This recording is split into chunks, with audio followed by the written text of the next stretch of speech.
আসসালামু আলাইকুম ওয়া রাহমাতুল্লাহি ওয়া বারাকাতুহু। সম্মানিত দেশবাসী, আমি cancer specialist doctor S M Sarwar. বিশেষ করে আপনাদের সামনে একজন বাবু, আল্লাহর অশেষ রহমতে আমরা 1 মাস চিকিৎসা করেছি, যে কথা বলতে পারতো না, হাঁটতে পারতো না।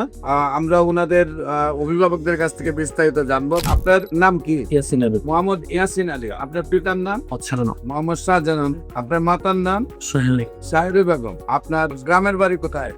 ইয়াসুস দিয়াজপুর। Post office? দৌড়নদী গৌরনদী থানা, দৌড় গৌরনদী জেলা, বরিশাল বর্ষা। উনি আপনার কি হয়? পরিস্থিতি আপনার নাম? রাশিদা। আপনার মেয়ের কি সমস্যা হয়েছিল, কোথায় কোথায় চিকিৎসা করছেন, কিভাবে সুস্থ হয়েছে, একটু বিস্তারিত বলুন। হঠাৎ করে জ্বর আসি না, জ্বর আসার সাথে টেস্টরি হয়।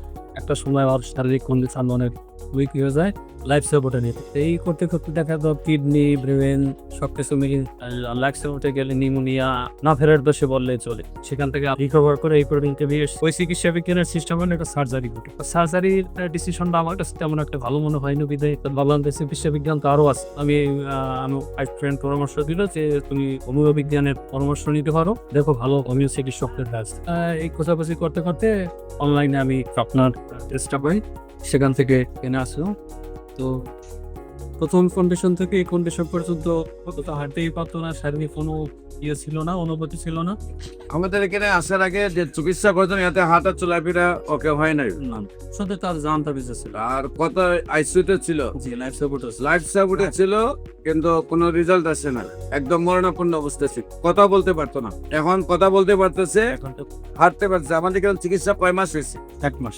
অনলি 1 মাস চিকিৎসা হয়েছে। আল্লাহর অশেষ রহমতে আমরা বলেছি কি 4 মাস চিকিৎসা হলে সম্পূর্ণ সুস্থ হয়ে যাবে নাকি। সম্মানিত দেশবাসী, বিশেষ করে বাবুটা লাইফ সেভার থেকে এসে, যেখানে হাঁটা চলাফেরা বন্ধ হয়ে গেছিল, ডাক্তাররা কোনো রেজাল্ট দিতে পারে নাই, সেখানে জবান বন্ধ হয়ে গেছিল, আল্লাহর অশেষ রহমতে বাবুটা হাঁটতে পারতেছে, কথা বলতে পারতেছে। আপনারা দোয়া করবেন বাবুটা যেন সুন্দরভাবে সুস্থ হয়ে যায়। যারাই ভিডিওটা দেখেন, আপনাদের প্রতি প্রথমে রিকোয়েস্ট, নামাজ পড়ে দোয়া করবেন বাবুটা যেন সুন্দরভাবে আল্লাহ সুস্থ করে দেয়, এবং এই এরকম কষ্ট যেন অন্তপক্ষে আর কারো না হয়, সেই জন্য আমরা আপনাদের কাছে তুলে ধরছি। এরকম প্রবলেম হলেই যারা অচল হয়ে যায়, আর কথা বলতে পারে না, উনাকে ডাক্তারের লাস্ট পর্যন্ত ডিসিশন দিছিল যে এই রোগের প্রবলেম গুলা সারার জন্য অপারেশন করা। অপারেশন করলে আমার মনে হয় যে রোগীটার জীবনের লেগে ভালো হইলো না, কিন্তু আল্লাহর অশেষ রহমতে সে সম্পূর্ণরূপে সুস্থ হবে আমরা আশা করি, আল্লাহর অশেষ রহমতে।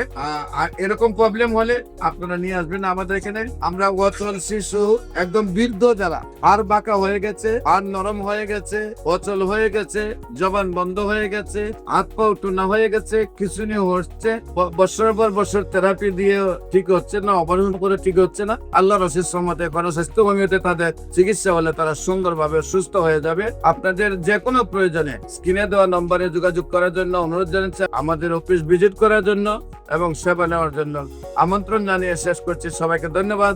আসসালামু আলাইকুম ওয়া রাহমাতুল্লাহি।